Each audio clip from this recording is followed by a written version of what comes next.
Greetings everyone, welcome to Libertarian Europe. I'm Lucas Nunes. Critical thinking is more important than ever in times where the establishment accuses of conspiracy theory the voices that are contrary to their interests.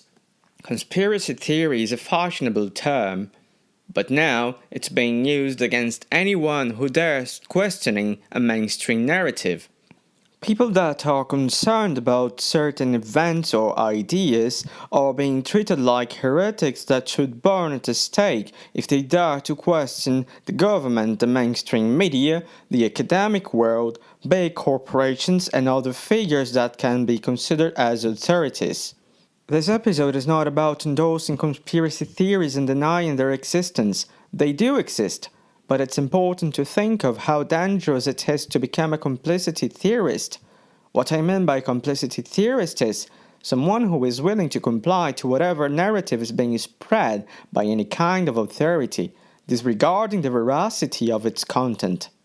Human beings are likely to obey authority, as it was demonstrated by the social psychologist Stanley Milgram on his obedience experiment, the Milgram experiment. The experiment demonstrated that most of the people will simply comply and obey the authorities. It's unlikely that the majority of the people will investigate the sources coming from newspapers, corporations, politicians and fact-checkers. Most of the people will not dig up the data from scientific papers. They are often way too busy handling other problems. Instead, they will simply trust interpretation of the data by the authorities, such as the media, the scientists, governments, fact-checkers, etc. But most of the people, in fact, will never get any close to the sources to verify how accurate they are and how correct the interpretation of the data is. That means we live in a world based on trust. We put our trust in vehicles of communication, politicians, and other authorities, and we rarely verify if they are telling us the truth. So much is talked about diversity these days, but the diversity of thought and the diversity of opinion is being jeopardized. Nowadays, we are being pushed towards the idea that only one narrative can be accepted, the official narrative, endorsed by the authorities and the self-proclaimed authorities, like the fact-checkers that have been checking even opinions recently. This way, the official narrative is repeated over and over again, like some dystopic propaganda. No matter how absurd it might sound, no matter how many questions are left unanswered. Some decades ago, the figures of authority in Germany, like the government, the scientists and the media, were promoting the National Socialist eugenics and several other facial racial theories.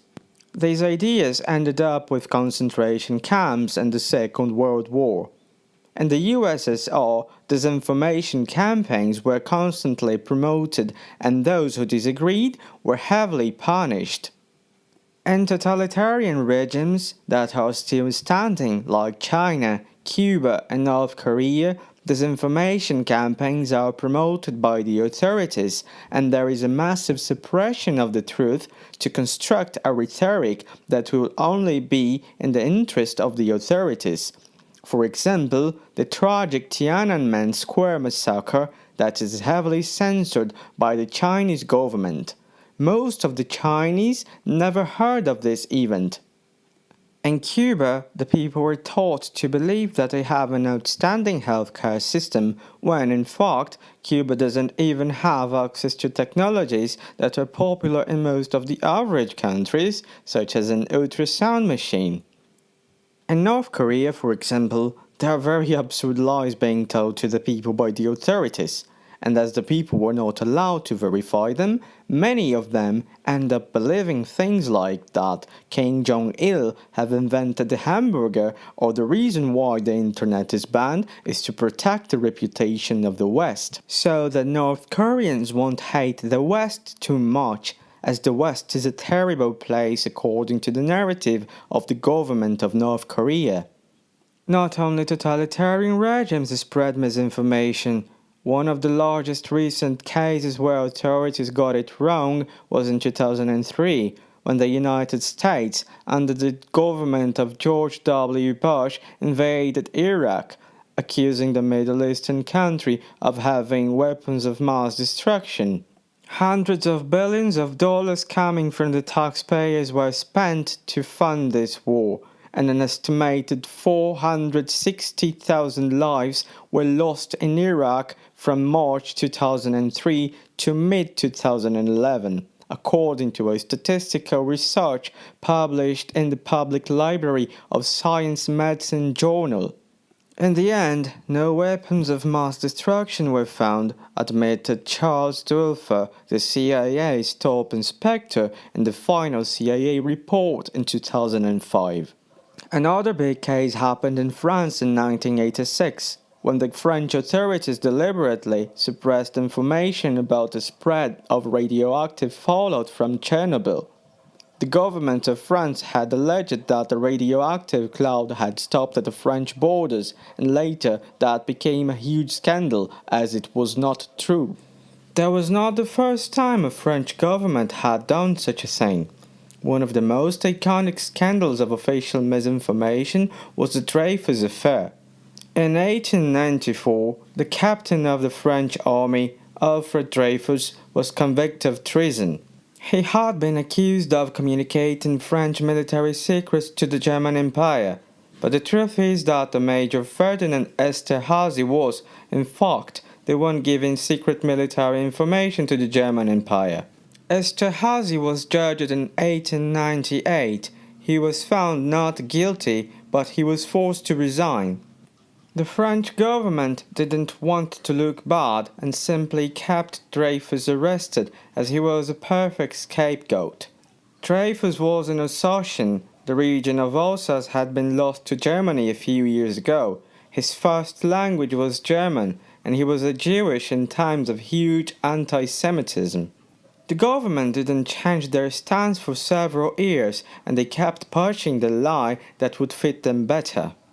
Another infamous case of official misinformation was regarding the Fukushima nuclear disaster in 2011 in Japan. The disaster was triggered by some earthquake that caused a tsunami. The Japanese government reduced the severity of the disaster several times. Areas where the government said to be safe from radiation, in fact, are still radioactive and could increase the risk of cancer to the population living in there. How much misinformation is being spread right now by the governments, the media, the big corporations and the experts?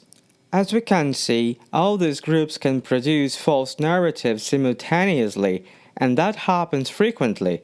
Sometimes it happens because of their own ignorance and incompetence, but misinformation also comes from them deliberately, in order to have political and economic gains, through bills that become laws and regulations that will benefit specific groups in detriment of the majority of the population. Several times in history, scientists were funded by specific industries to produce favorable researches that would benefit those industries. One example is the sugar industry. In the 1960s, the sugar industry paid Harvard scientists to point blame at fat. Under our current system of positive law, we have a situation in which several big industries are funding very specific researches to either attack their rival industries or to create a case favorable to their industries. And then, through that, they try to shape the public opinion and to influence lawmakers to benefit themselves in detriment of their rivals. There is this narrative nowadays where the society as a whole shouts, "Trust the science, trust the authorities, trust the experts." But then, when we look closely, science is not black and white. Scientists are constantly disagreeing with each other for several reasons. For ignorance, for new discoveries, and sometimes because they are simply being paid to defend a very specific case. We have to be realistic. Conflicts of interest do exist. Science is not settled. Science only goes as far as it has gone. What I mean by that is that science is merely knowledge, and our knowledge is limited. We don't know what is beyond until we go beyond and see for ourselves what is out there, until we test, until we experiment, until we verify. And many times when we think we have discovered some limits, we discover that we can actually go beyond. But also, many times, we find out that things that we knew were actually not true.